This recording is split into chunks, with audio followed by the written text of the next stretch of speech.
Tuesday was great. We did a lot with the local elections, and it's fantastic, but we gotta take that momentum into the next year. So I'm John Love. I'm, I think, one of the only people not running. Relatively new Pine resident. Last 6 months. And, just actively politics here. Michael, I'm here from Boston, like you said, so I'm new to the area, just trying to get involved.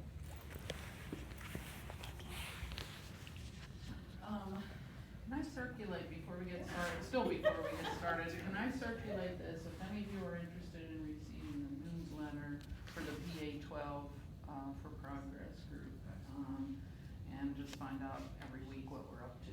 I'm gonna circulate this if you have an interest in learning more. Okay, so while that's gonna go around, we'll go back. When people are coming up to you and talking about just the state of the Democratic Party, what are you hearing and what are you saying back to them? Because you're running as Democrats, you're not running as. I think there's two levels, to be honest, and I think they're completely separate on different planets. I think you have a national level that you hear and see on like the Twitter sphere and in the media, and then you have what's on the ground. And what's on the ground is a completely different aspect. You don't see you see infighting if you look at Facebook groups, but you don't see it on the ground. You see a lot of people struggling to pull the Democratic Party back together. I see a lot of committees and stuff trying to get restarted, trying to get things going, and a lot of them are starting out at deficits because they lost their money, they overspent, and things like that. And that's what I see. But what I see is a rebuilding and people motivated to rebuild, even though that's not what you hear in the media and see on a national level. They're still bickering about a year ago, and where's that going to get us? That's not going to get people food on their plates and jobs, to be honest. I do see a split as well, but I think it's the capital P party and then like the lowercase Democrat. It's a lowercase D, and I think that there's the party functioning. What really underlined this? There was I think in Westmoreland County, and I was early to the one stuck in traffic on 22 on the way out there, and stopped for a drink at a bar across the street from the event just to kill some time, and it was just this disconnect between, I guess, what we see every day. Even I think as an example of just the grassroots behind Democrats versus the behind Democrats, and there's all these examples of these official capital D Democrats, and then some other form of people who care, people who are involved, but don't self-identify as part of the political system. And I see the Democratic Party, capital D Democratic Party, is enthusiastic and alive and well, but it's like the same people at the same events again and again, and there's not as much to bring in, for example, those people who were also at this restaurant into that fold. You know, if someone knocks on the door and says, "Can we join?" Of course, yeah, they're happy to bring people in. But I'm sure it's happening, but it seems to be grassroots happening of really bringing people into the fold. And I'm new to this level of the system too, so I don't know how it's always been. But I do see two levels of certainly that more the activist end or the everyday person end, and then also what's happening within the party. So yeah, there does seem to be some, but in terms of, and I don't want to say too much, but in terms of just like the party message or the party unity, that's not so much a point of contention or topic that I'm hearing about, but I am just observing just that difference in kind of insider outsider dynamic. There's a lot going on in Washington. There's a lot of news. There's a lot of backfighting. Everybody's trying to blame somebody. When I go out and I talk to people, they want to hear me say, "You're not going to blame people, and you're going to just try to serve or solve our problems locally." And that is in fact what my plan is to do. I serve local, and they seem to like that idea. And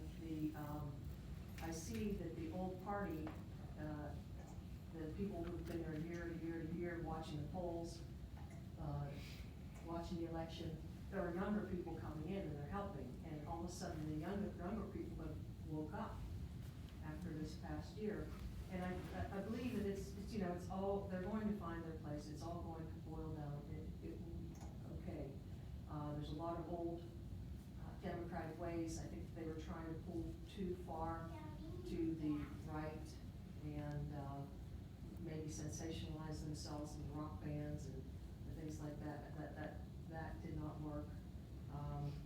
There's this moral code that everybody's breaking now. Tim Murphy, who's supposed to be Republican, goes and tells someone to have an abortion. So it's happening everywhere, it's happening in every party. But we locally have to concentrate on us and the 12th district and what our needs are, regardless of what's happening on the national level. And we have to stick to that, and we have to continue to remind ourselves that it's about us. It's about us, it's about here, and this is wonderful, and we have to reach out to the party, to the Pine Democrats, whoever they are, and, you know, not pull too far away. We saw what happened between Bernie and Hillary. We don't wanna do that, we want unity, we wanna be together, we want progress. This is my turn. You know, it's interesting because the numbers are there, and the numbers have always been there. It's just a bit less when we look at the demographics of, in particular, the 12th district. But it's always been about getting people out to the polls. And it was successful yesterday. The reason why we have so many Democrats now who were able to get elected is because we got the numbers. And we had to keep that momentum and keep people engaged. Because, you know, we know the solutions are there. We know that I think the message is starting to coalesce. I mean, obviously, single payer healthcare is number one. The economy is number two, but I think there's more issues. It's kind of interesting finding out that right now there's 100 carpenter jobs in the city of Pittsburgh right now that aren't being filled. And it's because, again, we've gotten off the track with education. So education is going to be first and foremost after healthcare. But I think there are central issues that parties starting to coalesce against it. That the damage that was done between Bernie and Hillary is going to be fixed. And it's just important that we keep this momentum going and engage, because you're going to hear the new voices. You're right. People, the young people. I mean, it's our future is the millennials. I'm the oldest in the bunch here. So the millennials are now starting to really be interested, whereas, you know, a couple of years ago, as an entire demographic, you could say they were uninterested, so. They're getting interested, but my son said to me, I sort of browbeat him to make sure he went and voted on Tuesday. And, you know, so that happened. He was reluctant, but he did it for his mom, you know, went into the polls and voted for, you know, the judicial candidates and the school board and everything. He said to me, he said, how did it turn out? We were talking about it last night, and I told him who won, and, you know, told him that Ben Campbell had won by, you know, 20-some votes and so on. He says, that's great. He said, what has to happen now, and he'd been following what happened in Virginia and so on, but he said, what we have to have happen now is that the people who won, you know, if they won in Virginia, they won in New Jersey, we gotta see something different now. We have to, young people wanna see something happen. It isn't enough just to go to the polls and elect Democrats. Yes, of course I'm gonna vote for Democrats over, you know, Republicans, but I also wanna see something happen after we do that. I know that resonates as millennial here.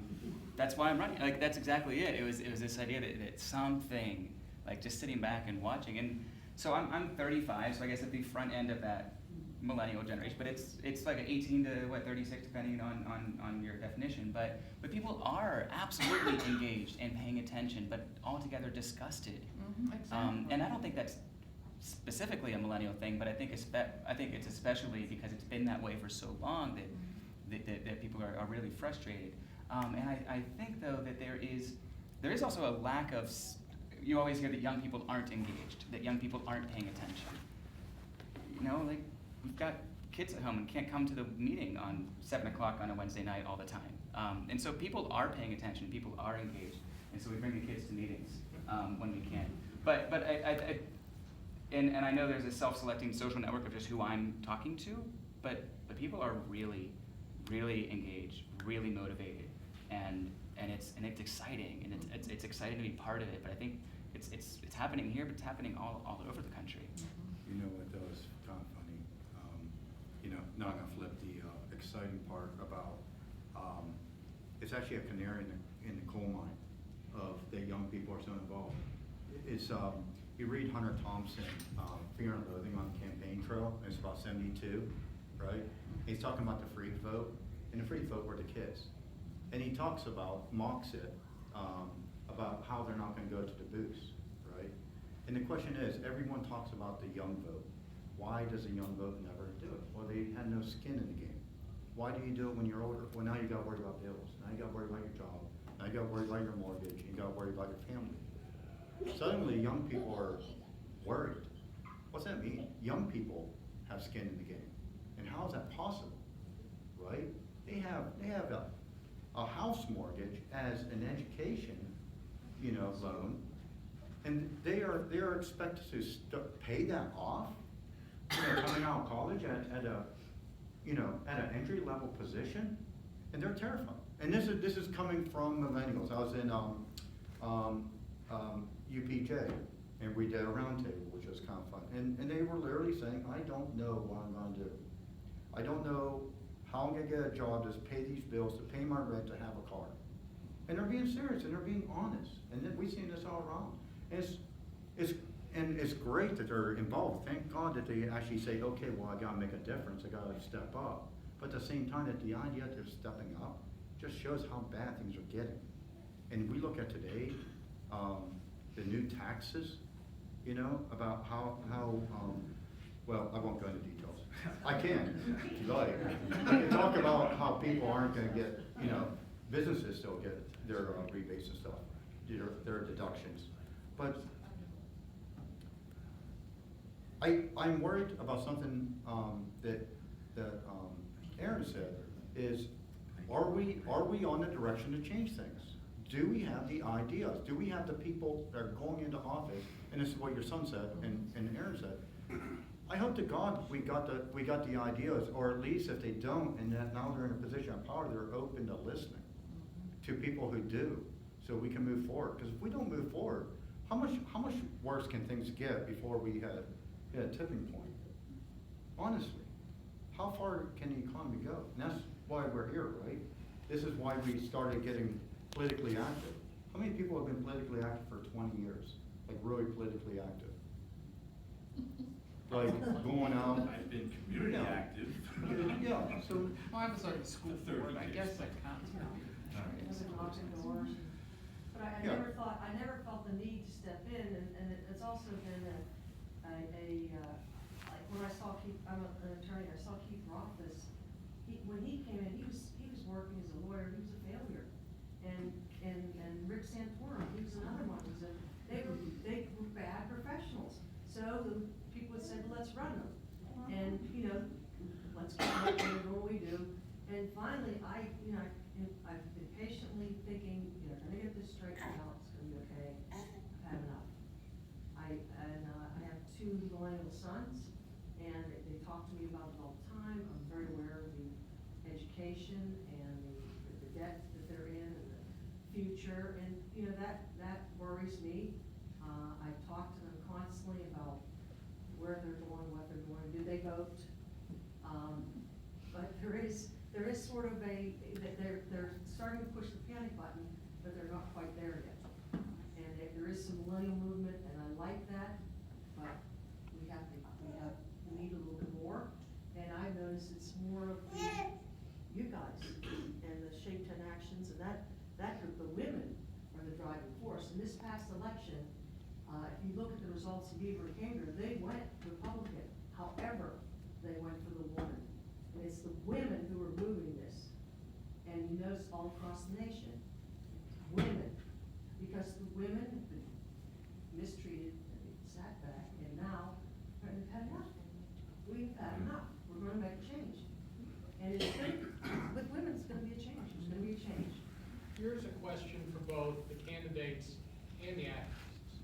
All four of you talked about harnessing energy and enthusiasm, in some cases fear, and making sure we have the turnout possible to keep Rothfuss. But as Beth and I talked about earlier, Rothfuss is going to have a seismic advantage in resources, a huge advantage in name recognition. How, both from a grassroots and at a candidate's level, are we going to equal that and make sure that both our message is getting out to people and people who might be predisposed to vote for one of the four of you will get to the polls? By working your ass off. Well, I was gonna say that Anita Pritzio set the example. Okay, we were really worried because a month before the election, Ed Chris started sending mailers. And, I mean, it was on a weekly basis getting mailers, 4 weeks in a row from Ed. And then all of a sudden the lawn signs started showing up. And it's like, where's Anita's stuff? Where's Anita's stuff? And finally that last week. But in the interesting thing, Aspinwall had a debate between Anita and Ed. And one of the questions was, where do you stand on climate change? And Anita very promptly talked about, dealing with resilience and things like that, and that it was an important issue. And basically Ed said, I know nothing about climate change, I just know about the business climate. And again, I think that the combination, clean government, clean environment is resounding, but the fact was that he had a lot of backing. And another thing I'll bring up, and it's, I would say to my own detriment, just this Tuesday, Dave Bento lost in Plum Borough because Huntley and Huntley, the gas company, was sending out flyers that Sunday saying, you want to vote for a pro-gas mayor. And they were basically paying for his political campaign. Wait, who won, who lost? Dave Vento lost in Plum Borough. He was trying to protect the families and from the injection well. So they sent out. So Huntley and Huntley sent out flyers that Sunday For who? for his opponent. Okay, And I think it's Henry Schlegel or something like that. He won okay. by 2 points. Yeah. So I'll add just a little bit, pragmatically speaking, I think, yeah, of course, Beth, you're right, we've all got to work, and I see that, that's happening, and that's incredible. But I think we are subject to a national movement as well, a national feeling and moment. And so I think that's why what's happening nationally is going to really matter locally as well, that we can do all that we can to activate, to organize, to knock on every single door. But there's going to be a significant share of voters who are just tuned out of that world and will still vote in a midterm election, and they're voting more on what the national pulse is. And so I think that's why there's a lot that we can do, but and we have to do every bit of it that we can. But I think there's something that is subject to just a national whim as well, and that's because we're not going to match. I don't imagine any of us could muster the resources that Rothfuss will have, but we can do enough, and I think we can do enough to make that movement.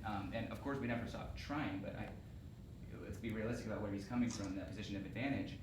But I think that if there's a national thing happening, there's a national wave that is incredibly important to every local race, and especially when something like the 12th starts to poll maybe like close to neck and neck, or even just win a few points. That's sending this national message. This is not one of those districts that maybe went for Hillary in the presidential but has a Republican representative. This was a 60-40, 60-40-ish in both of those.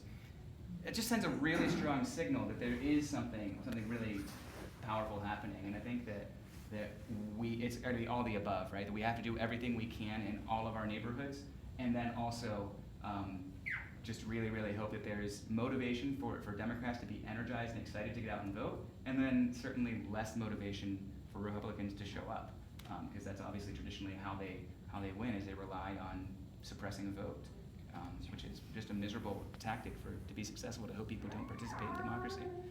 The way I do it, I have, I'm obviously not gonna talk about my tactics, at least until after primary, depending on whether. Oh, I what's your get it or secret, not. Tom? Come on. I'm kidding. It's Got friends here. Well, here's the thing, Aaron. It's not necessarily against you, but I don't want anyone to mess it up. No, kidding. No, there's a couple things, right? What's money buy you, right? And no one, I get answers. What's money buy you? TV ads. Okay, but what are the TV ads? What's the message? What does it build for office? How does it leverage people's opinions, right? It tells you two things: what do you need to build, and what you need to knock down. And who do you knock down, right? Who's he speaking to when he's trying to get this certain family guy? He's a nice guy. He's a guy that cares, right? Well, you go to those people, and you go directly to those people, right? There are many different ways of messaging. And there's a ton of studies on how this is done. I'm not talking about electoral studies, but this has been done when we have to, change the hearts and minds of a country about what is happening, and pushing things. People are susceptible in messages, and if you give the message of what the people want, because that's what he's trying to do, right? He's trying to talk to the people, tell them what they want. But you can only do that for so long as he's not actually fulfilling them, which he doesn't. So how do you get across to people that are already on his side, to say you're not fulfilling this, and what do they need to hear? What kind of plans do they need to know? There's a lot of different ways of doing this and a lot of different mediums. You don't need money per se. How many people, what was killing money in politics? Netflix. You know why? Because people aren't watching TV anymore.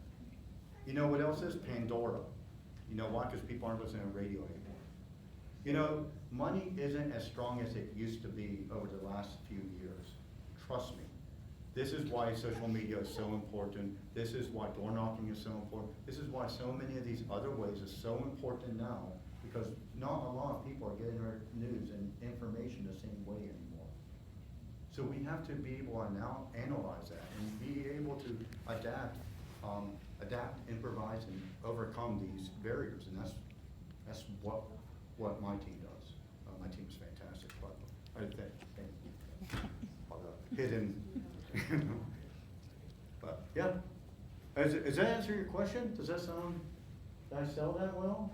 Do you trust me? Do I got votes? You sold it very well. There are 705,000 constituents in They're the not old enough to vote, all of them. 12th congressional district. Yeah, and only 50,000 are for veterans, and they're not old enough to vote and all that. And there's $500,000 voters, people that can vote, eligible voters. And it does take a lot of resources, and we're only kidding ourselves if we say the knock on door method works. But there is a lot during this time, because I watched Erin McCullen, she was everywhere, but she was unable to raise the money. And I know what she wrote, how much she was able to raise, and she walked out of that campaign in debt. And she's in debt now, and she has issues with that. And that is it's a very, very, very important aspect of a campaign. And we all have to come together, and we're only fooling ourselves if we think that it is not. Yeah, there's a lot of meetings, there's a lot of door knocking, there's a lot of going to Johnstown and meeting and having a coffee with 30 businessmen, their Beaver, same thing. You do all that backdoor stuff, but you still have to raise the money, you have to get the mailers out, you have to get the media, and newspaper ads and things like that. It's still there, and it's very real. Whether you wanna advertise